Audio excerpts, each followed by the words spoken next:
ನಾನು ಡಾಕ್ಟ್ರು ಮಂಜುನಾಥ್ ಸಾಹೇಬರು ನಮ್ಮೆಲ್ಲರಿಗೂ ಕೂಡ ಹಿರಿಯರು ಅನ್ನೋದಕ್ಕಿಂತ ಹೆಚ್ಚಾಗಿ ಈ ರಾಜ್ಯಕ್ಕೆ ದೇಶಕ್ಕೆ ತುಂಬ ಒಳ್ಳೆ ಸೇವೆ ಮಾಡಿರೋರು. 2-3 ಸಾರಿ ನಾವು ಚರ್ಚೆ ಮಾಡಿದ್ವಿ. ಕೊನೆಗೆ ಇವತ್ತು ನಮ್ಮ ಚನ್ನಪಟ್ಟಣದ ಒಂದು ROBನೂ ಕೂಡ ರೈಲ್ವೆ ಓವರ್ ಬ್ರಿಡ್ಜ್ ಕೂಡ ಮಾಡೋದಿತ್ತು. ಅದು ರಾಜ್ಯ ಸರ್ಕಾರ ಮತ್ತು ಕೇಂದ್ರ ಸರ್ಕಾರದ ಸಹಯೋಗದೊಂದಿಗೆ ಮಾಡಿದ್ದು. ಅದು ರಾಜ್ಯ ಸರ್ಕಾರದಲ್ಲಿ ನಮಗೆ ಬಂದು ಕರೀಲಿಲ್ಲ, ಮಾಡಲಿಲ್ಲ, ನನಗೆ ಗೊತ್ತಿಲ್ಲ. ಇದೆಲ್ಲ ಭಾರತ ಸರ್ಕಾರದಲ್ಲಿ ಏನೆಲ್ಲವೂ ಕೂಡ ಕೆಲಸಗಳು ನಡೀತವೆ. ರಾಜ್ಯ ಸರ್ಕಾರ ಆಗಲಿ ಕೇಂದ್ರ ಸರ್ಕಾರ ಆಗಲಿ ಎಲ್ಲೂ ಆ ಥರದ್ದು ಇದಾಗಿಲ್ಲ. ಮೊದಲನೇ ಬಾರಿಗೆ ಆಯಿತು. ಅದನ್ನು ಗೊಂದಲ ಮಾಡೋದು ಬೇಡ ಅಂತ ಅದನ್ನು ಮುಂದಕ್ಕೆ ಹಾಕಿದೆ. ನಾನೇ ಮುಂದೆ ಯಾಕೆ ಇದು ಮಾಡ್ಕೊಂಡು ನಮಗೇನಾಗಿದೆ ಅದನ್ನು ಮುಂದೊಂದು ಸಾರಿ ಅದನ್ನು ಫಿಕ್ಸ್ ಮಾಡಿ ನಾನು ಡಾಕ್ಟ್ರು ಮತ್ತು ಬಾಬು ಎಲ್ಲ ಬಂದು ನೋಡ್ತೀವಿ. ಯಾಕದಾಗೋದು 2 ಸಾರಿ ಕ್ಯಾನ್ಸಲ್ ಆಗಿತ್ತಲ್ಲ ಅಂತ ಹೇಳಿ ಡಾಕ್ಟ್ರಿಗೆ ವಿನಂತಿ ಮಾಡಿ ಇಲ್ಲ ಬನ್ನಿ ಹೋಗೋಣ ಅಂದ್ಬಿಟ್ಟು ಇವತ್ತು ಬಾಲು, ನಾನು, ಡಾಕ್ಟ್ರು, ನಮ್ಮ ಮಂಜಣ್ಣ ಮಾಜಿ ಎಲ್ಲರೂ ಬಂದಿದ್ದೀವಿ. ಕೆಂಗೇರಿ, ಚಲಗಟ್ಟ, ಜ್ಞಾನಭಾರತಿ, ನಾಯಂಡಹಳ್ಳಿ ಮತ್ತು ಬಿಡದಿ ಇನ್ನು ಮುಂದೆ ತುಂಬ ಪ್ರತಿಷ್ಠಿತವಾದ ಜಾಗಗಳಾಗ್ತವೆ. ಬೆಂಗಳೂರು ಯದ್ವಾ ಬೆಳೀತಾ ಇದೆ. ನಮಗೆ ಟ್ರೈನ್ಗಳು ನಿಲ್ಲಿಸೋದಕ್ಕೂ ಕೂಡ ಜಾಗಗಳಿಲ್ಲ. ನಮಗೆ FOPಗಳಿಲ್ಲ.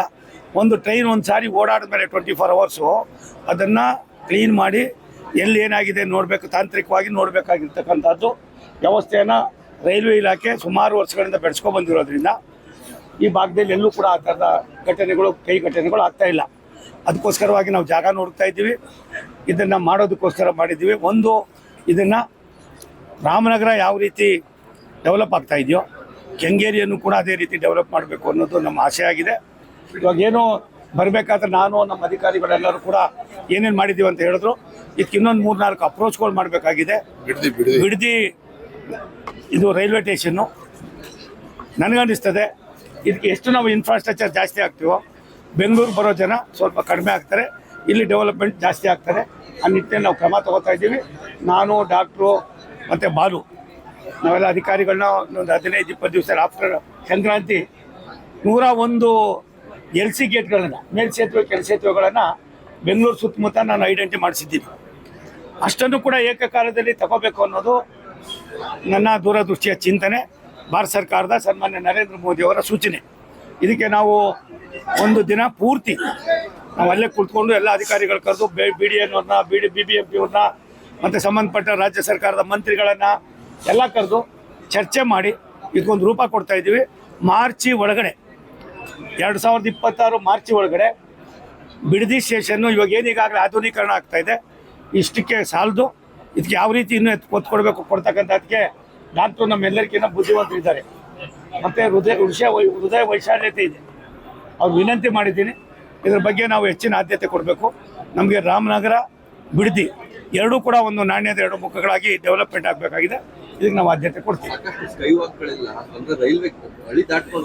ಒಂದು ನಿಮಗೆ ಸ್ಕೈ ವಾಕೊಂದು ಎಷ್ಟಿದ್ರು ಹೇಳಿ, ನಾನು ಇವತ್ತು ಹೇಳ್ತೀನಿ ಕೇಳ್ತೀನಿ. ಇವಾಗ ಅಧಿಕಾರಿಗಳಿಗೆ 1-2 ಅವಶ್ಯಕತೆ ತಕ್ಷಣ ಇದ್ದರೆ ಇವತ್ತೇ ನಾನು ಆದೇಶ ಮಾಡಿ ಹೋಗ್ತೀನಿ. ಅದೇನಂತ ದೊಡ್ಡದೇನಲ್ಲ. ನಮಗೆ 2 ಕೋಟಿ 3 ಕೋಟಿ 1 ಕೋಟಿ ಅವಶ್ಯಕತೆ ಬೇಕು. ಮುಖ್ಯ ನಮಗೆ ಅವಶ್ಯಕತೆ ಮುಖ್ಯ, ಜನರು ಉಪಯೋಗ ಪಡೆಯೋದು ಮುಖ್ಯ. ಅದಕ್ಕೆ ನಾವು ಏನು ತೊಂದರೆ ಎಲ್ಲ ಮಾಡ್ತೀವಿ. ಇವತ್ತು ನಾನು ಮಾತಾಡ್ಕೊಂಡು ಬಂದೆ, ಡಾಕ್ಟ್ರು ಬಂದಾಗಿಂದ ರೈಲ್ವೆ ಇಲಾಖೆಗೆ ನನಗನ್ನಿಸ್ತದೆ ಒಂದು 150-200 ಮೇಲೆ ಬಂದಿರಬೇಕು ಕಾಗದಗಳು. ಎಲ್ಲ ಕಾಗದಗಳು ಕೂಡ ಸಕ್ಸಸ್ ಆಗಬೇಕು ಅನ್ನೋದು ನನ್ನ ಆಸೆ ಇದೆ. ಇವತ್ತು ಇದು ಇನ್ನೊಂದು 16 ಮೀಟ್ರು ನಮ್ಮದು ಪ್ಲಾಟ್ಫಾರಮ್ಮು ಎಕ್ಸ್ಟೆಂಡ್ ಆಗಬೇಕಾಗಿತ್ತು. ಈ ತಿಂಗಳು ಜನವರಿ ಒಳಗಡೆ ಅದನ್ನು ಮುಗಿಸ್ತೀವಿ. ಅದು ಮುಗಿದ ತಕ್ಷಣ ಡಾಕ್ಟ್ರು 4 ಟ್ರೈನ್ಗಳು ನಿಲ್ಲಿಸ್ಬೇಕು ಅಂತ ಹೇಳಿದ್ದಾರೆ ಉಳಿದಿರ್ತಕ್ಕಂಥದ್ದು. ಅದರ 2-3 ತಕ್ಷಣವೇ, ಅದಾದ ತಕ್ಷಣವೇ ನಾನು, ಡಾಕ್ಟ್ರು, ಬಾಲು ಎಲ್ಲ ಬಂದು ನೀನು ಬಂದು ಅದನ್ನು ನಾವು ಉದ್ಘಾಟನೆ ಮಾಡ್ತೀವಿ. ಇನ್ನೂ ಅವಶ್ಯಕತೆ ಇದೆ, ಜಾಸ್ತಿನೂ ಮಾಡಬೇಕು ಅಂತ ತೀರ್ಮಾನ ಮಾಡ್ತೀವಿ. ಇವತ್ತು ಚರ್ಚೆ ಮಾಡಿ ಡಾಕ್ಟ್ರು ಯಾವ್ಯಾವುದು ನಿಲ್ಲಿಸ್ಬೇಕು ಅಂತಾರೋ ನಾವು ಜಿಲ್ಲಾ ಕೇಂದ್ರಗಳಲ್ಲಿ ನಿಲ್ಲಿಸ್ತಕ್ಕಂಥ ಬಹುತೇಕ ಟ್ರೈನ್ಗಳನ್ನು ತಾಲೂಕಾ ಕೇಂದ್ರಗಳಲ್ಲಿ ನಿಲ್ಸೋಕ್ಕೆ ಬರೋದಿಲ್ಲ. ಆದರೂ ಕೂಡ ಜನರ ಒತ್ತಡ ಮತ್ತು ಜನಸಂದಣಿ ಬೆಂಗಳೂರಿಗೆ ಆಗ್ತಕ್ಕಂಥ ಒತ್ತಡವನ್ನು ಕಡಿಮೆ ಮಾಡೋದಕ್ಕೆ ನಾವು ಇದನ್ನು ಮಾಡಬೇಕು ಅಂತ ಯೋಚನೆ ಮಾಡಿದ್ದೀವಿ. ಮೊನ್ನೆ ಡಾಕ್ಟ್ರು ಮಂಜುನಾಥ್ ಸಾಹೇಬರು ಚನ್ನರಾಯಪಟ್ಟಣ ಹಾಸನ ಮೇಲೆ ಹೋಗ್ಬೇಕು, ಚನ್ನರಾಯಪಟ್ಟಣದಿಂದಲೇ ಹಾಸನ್ಗೆ ಹೋಗ್ಬೇಕಿತ್ತು. ನಮ್ಮ ನಾಯಕರಾದ ಸನ್ಮಾನ್ಯ ದೇವೇಗೌಡ ಸಾಹೇಬರಲ್ಲಿ ಕನಸಿನ ಒಂದು ಲೈನ್ ಅದು ಮಾಡೋಕ್ಕೆ ಆಗಿರಲಿಲ್ಲ ಯಾರೂ ಕೂಡ. ಮೊನ್ನೆ ಡಾಕ್ಟ್ರು ಒಂದು ಪತ್ರ ಬರೀತಾರೆ ನನಗೊಂದು 3-4 ಸಾರಿ ಹೇಳಿದ್ರು. ಆಮೇಲೆ ನಾನು ಎಲ್ಲ ಅಧಿಕಾರಿಗಳು ಕರೆದು ಟೆಕ್ನಿಕಲ್ ಆಗಿ ಕುಂತ್ಕೊಂಡಾಗ ಫೀಸಿಬಿಲಿಟೀಸ್ ಇಲ್ಲ ಅಂದರು. ನಾನು ಹೇಳಿದೆ ಅಲ್ಲಪ್ಪ 40 ಕಿಲೋಮೀಟ್ರು ಚನ್ನರಾಯಪಟ್ಟಣದಿಂದ ತುಂಬ ಹಾಸನ್ಗೆ ಹೋಗಿ ವಾಪಸ್ ಬರೋದಕ್ಕೆ ಯಾರು ಬರ್ತಾರೆ, ನೀವು ಅಲ್ಲೇ ಒಂದು ಸ್ಟಾಪ್ ಮಾಡಿ ಅಂತ ಹೇಳಿ ಇವಾಗ ಆಗಿದೆ. ಮೋಸ್ಟ್ಲಿ ಮುಂದಿನ ವಾರ ಡಾಕ್ಟರ್ನೇ ಕಳಿಸ್ತಾ ಇದ್ದೀವಿ, ಅದನ್ನ ಹೋಗಿ ಇನಾಗ್ರೇಷನ್ ಮಾಡ್ತೀವಿ. ಈ ಥರ ಸುಮಾರು ವರ್ಷಗಳ ಅನೇಕ ಸಣ್ಣ ಪುಟ್ಟ ಸಮಸ್ಯೆಗಳಿಗೆ ನಾವು ಪರಿಹಾರವನ್ನು ಕಂಡುಹಿಡ್ತಿದ್ದೀವಿ. ನನಗನ್ನಿಸ್ತದೆ ಬಿಡದಿ ಸ್ಟೇಷನ್ ಎಷ್ಟು ಮುಖ್ಯನೋ ನನಗೆ ಬೆಂಗಳೂರಿನ KRS ಇದೆಯಲ್ಲ ಕ್ರಾಂತಿವೀರ ಸಂಗೊಳ್ಳಿ ರಾಯಣ್ಣಂದು ಅಷ್ಟೇ ಮುಖ್ಯವಾಗಿದೆ. ಇದನ್ನು ಕೂಡ ನಾವು ಆದ್ಯತೆ ಮೇಲೆ ಕೆಲಸವನ್ನು ತೆಗೆದುಕೊಂಡಿದ್ದೀವಿ. ಒಂದಪ್ಪ ಇವ್ರು ಇಲ್ಲೇ ಇದ್ದಾರೆ, ಇವ್ರಿಗೆ ಹೇಳಿ. ನಾನು ನಮ್ಮ ಶಿವಕುಮಾರ್ ಅವ್ರಿಗೆ ಹೇಳಿದೆ, DK ಸುರೇಶ್ ಅವರು ಇಲ್ಲ ಸರ್ ಆಗೋಗಿದೆ ಅಂತಂದರು. ಫೈಲ್ ಎಲ್ಲಿದೆ ಕೊಡ್ರಪ್ಪ ಅಂತ. ಕೊನೆಗೆ ಏನೂ ಆಗಿರಲಿಲ್ಲ. ಯಾರೋ ಸನ್ಮಾನ್ಯ ಧ್ರುವನಾರಾಯಣ ಅವರು MP ಆಗಿದ್ದಾಗ ಅದನ್ನು ಮಾಡಿಸಿದ್ರು, ಪ್ರಾಜೆಕ್ಟ್ ಸೇರಿಸಿದ್ರು. ಅದಾದಮೇಲೆ 1 ವರ್ಷ ಆದಮೇಲೆ ಅದೇ ಖರ್ಗೆ ಸಾಹೇಬರು ಮಂತ್ರಿಗಳಿದ್ದವರು ಇದು ಫೀಸಿಬಿಲಿಟೀಸ್ ಇಲ್ಲ ಅಂತ ವೈಂಡ್ ಅಪ್ ಮಾಡಿದ್ದಾರೆ. ಅದಕ್ಕೆ ನಾನು ಇವಾಗ ಕೇಳ್ತಾ ಇದ್ದೀನಿ, ನಮಗೆ ಜಾಗ ಕೊಡ್ರಪ್ಪ, ನೀವು ಪ್ರಾಜೆಕ್ಟ್ ನಾವು ಮಾಡ್ತೀವಿ. ಡಾಕ್ಟ್ರು ಕೂಡ ಬಂದಿದ್ದಾರೆ, ಅವರು ಮಾತಾಡಿದ್ದಾರೆ.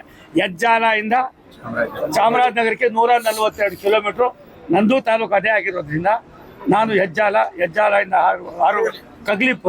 ಕಗ್ಲಿಪುರದಿಂದ ಹಾರೋಹಳ್ಳಿಯಿಂದ ಕನಕಪುರ, ಮಳವಳ್ಳಿ ನಡತ್ತೆ, ಮಳವಳ್ಳಿ ಅಲ್ಲ ಕನಕಪುರ, ಅದಾದಮೇಲೆ ಸಾತನೂರು, ಹಲಗೂರು, ಮಳವಳ್ಳಿ, ಇದು ಯಾವುದಾದ್ರು ಕೊಳ್ಳೇಗಾಲ, ಸಂತೆಮಾರಹಳ್ಳಿ, ಯಳಂದೂರು ಮತ್ತು ಚಾಮರಾಜನಗರ 142 ಕಿಲೋಮೀಟ್ರು. ಸುಮಾರು 8-9 ಸ್ಟೇಷನ್ ಬರ್ತವೆ. ನನ್ನ ತಲೆ ತುಂಬ ಅದೇ ಇದೆ. ನೀವು ದಯವಿಟ್ಟು ನೀವಾದ್ರೂ ರೆಕಮೆಂಡ್ ಮಾಡಿ ಸಿದ್ದರಾಮಯ್ಯನವ್ರಿಗೆ ಹೇಳಿ ನಮ್ಗೆ ಜಾಗ ಕೊಡ್ಸಪ್ಪ, ನಾವು ಮಾಡ್ಕೊಡ್ತೀವಿ. ನಿರ್ಭೀತ, ನಿಷ್ಪಕ್ಷಪಾತ, ವಿಶ್ವಾಸಾರ್ಹ ಸುದ್ದಿಗಳಿಗೆ ಮತ್ತೊಂದು ಹೆಸರಾಗಿರುವ News18 ಕನ್ನಡ ಈಗ ಆಪ್ನಲ್ಲೂ ಲಭ್ಯವಿದೆ. ದಯವಿಟ್ಟು ಇಲ್ಲಿರುವ QR ಕೋಡ್ ಅನ್ನು ಸ್ಕ್ಯಾನ್ ಮಾಡಿಕೊಂಡು ಆಪ್ ಡೌನ್ಲೋಡ್ ಮಾಡೋದಕ್ಕೆ ಮರಿಬೇಡಿ. ನಿಮ್ಮ ಬೆಂಬಲ ಹೀಗೆ ಸದಾ ನಮ್ಮೊಂದಿಗಿರಲಿ. ಧನ್ಯವಾದ.